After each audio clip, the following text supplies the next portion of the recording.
চিপাঝাৰত আকৰ্ষণীয় হৈ পৰিছে পৰমা জয়নাথৰ অৰিয়াউৰি। প্ৰাৰ্থিত্বৰ যুঁজত জয়ী হ'ব কোন? চিপাঝাৰ সমষ্টিত নিৰ্বাচনী দৃশ্যপট ক্ৰমাৎ আকৰ্ষণীয় হৈ পৰিছে। সমষ্টিটোত বৰ্তমানৰ বিজেপি বিধায়ক ডক্টৰ পৰমানন্দ ৰাজবংশীয়ে প্ৰাৰ্থিত্ব পুনৰ লাভ কৰিব বুলি দলীয় কৰ্মীসকলে দাবী কৰাৰ বিপৰীতে এইবাৰ চিপাঝাৰ বিজেপিয়ে মিত্ৰতা ধৰ্ম পালন কৰি এজিপিক এৰি দিব লাগিব বুলি দৃঢ়তাৰে দাবী জনাই আহিছে এজিপিয়ে, যাৰ পিছত প্ৰাৰ্থিত্বক লৈ চলা টনাটনিৰ খেলখন আকৰ্ষণীয় হৈ পৰিছে। বিশেষকৈ বিধায়ক ডক্টৰ পৰমানন্দ ৰাজবংশী আৰু অগপৰ ডক্টৰ জয়নাথ শৰ্মাৰ মাজত কথাৰ কটাকটি তীব্ৰ হৈ পৰিছে। চিপাঝাৰৰ আসনখন বিজেপি নে এজিপিয়ে পাব তাক এতিয়ালৈ কোনোটো দলেই সিদ্ধান্ত গ্ৰহণ কৰা নাই বুলি জানিব পৰা গৈছে যদিও এইবাৰ চিপাঝাৰ সমষ্টি বিজেপি অগপক এৰি দিয়াৰ সম্ভাৱনা থকা বুলি হোৱা ব্যাপক চৰ্চাই ৰাইজৰ দৃষ্টি আকৰ্ষণ কৰিছে। নাচৰবান্দা বিধায়ক ডক্টৰ পৰমানন্দ ৰাজবংশীও চিপাঝাৰৰ ৰাজনৈতিক ক্ষেত্ৰত প্ৰতিটো পৰীক্ষাতে পাছ কৰি অহাৰ পাছত ফেইল কৰাৰ কথাই নাহে বুলি দৃঢ়তাৰে ক'ব খোজে ডক্টৰ পৰমানন্দ ৰাজবংশীয়ে। ইফালে অগপৰ ভাবী প্ৰাৰ্থী ডক্টৰ জয়নাথ শৰ্মায়ো তেওঁ এইবাৰ চিপাঝাৰত মিত্ৰজোঁটৰ হৈ নিৰ্বাচন খেলাটো খাটাং বুলি বুকু ডাঠি কৰি কোৱা কথাই ৰাইজক আকৰ্ষণ কৰিছে। প্ৰাৰ্থিত্বক লৈ পৰমা জয়নাথৰ তীব্ৰ টনাটনিত কাৰ হ'ব জয় তাক এতিয়া ক'ব পৰা হোৱা নাই, পৰৱৰ্তী সময়তহে লক্ষণীয় হ'ব।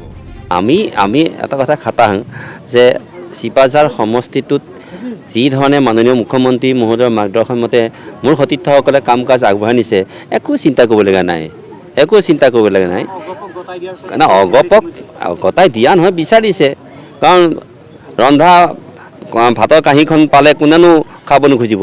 এইবিলাক কথা লৈ পেলাই আমাৰ কৰ্মীসকল ব্যতিব্যস্ত নহয়। আমাৰ কৰ্মীসকলৰ এটাই কথা, আমাৰ চিপাঝাৰ সমষ্টিটোক অন্ততঃ অসমৰ ভিতৰতে যিমানবিলাক কৰ্ম সম্পাদন হৈছে, যিমানবোৰ পৰীক্ষাত আমি পাতিছে আমাক লৈ বা সকলো সমষ্টিক লৈ, তাত ১ নম্বৰ স্থান অধিকাৰ কৰি আহিছে। তাৰপিছত আমাৰ সতীৰ্থসকলে ইমানখিনি পৰীক্ষা দি পাছ কৰাৰ পিছত এতিয়া ফেইল বুলি কোনোবাই ঘোষণা কৰিব কোন তেওঁ? প্ৰথম কথা সেইটোহে। আৰু এই কথাখিনি আমাৰ কেন্দ্ৰীয় নেতৃত্বই জানে আৰু আমাৰ অন্যান্য সকলোৱে জানে।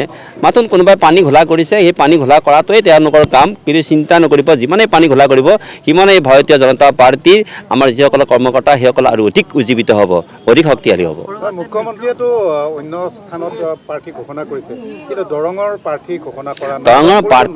দৰঙৰ প্ৰাৰ্থী ঘোষণা কৰা নকৰা বিষয়টো এটা মিততাৰ প্ৰশ্নত লৈ পেলাই অকণমান মানে যিটো নেকি টানা আজৰা চলিছে, সেইটো ক্ষেত্ৰত আমাৰ নিশ্চিন্ত হৈ থাকক, চিপাঝাৰ সমষ্টি নিশ্চিন্ত হৈ থাকক। এইটো বিজেপিৰ শক্তি হ'ব আৰু বিজেপিৰ সমষ্টি হ'ব।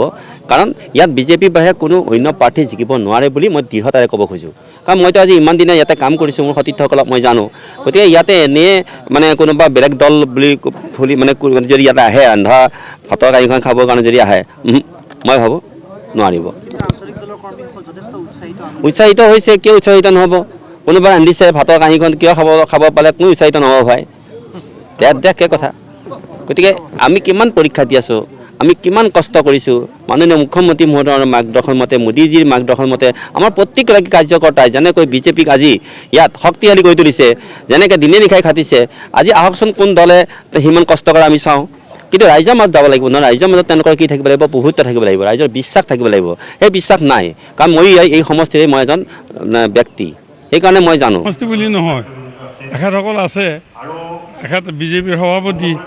আমি মঙলদৈ আৰু চিপাঝাৰৰ যিকোনো এটা বিচাৰিছোঁ আৰু মই ৰেডি হৈ আছোঁ।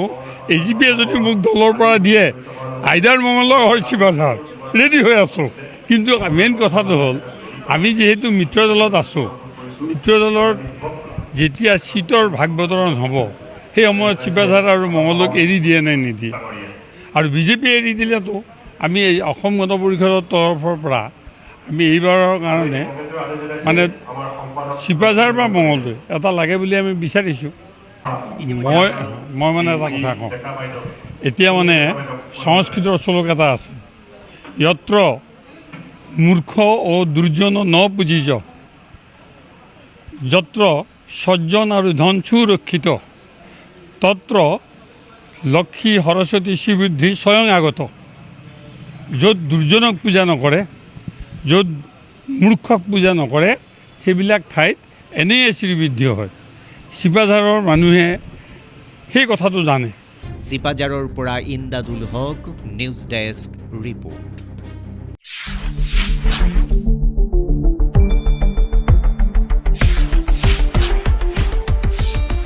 শুদ্ধ আৰু বিস্তৃত বাতৰিৰ বাবে চাই থাকক নিউজ ডেস্ক ৰিপৰ্ট।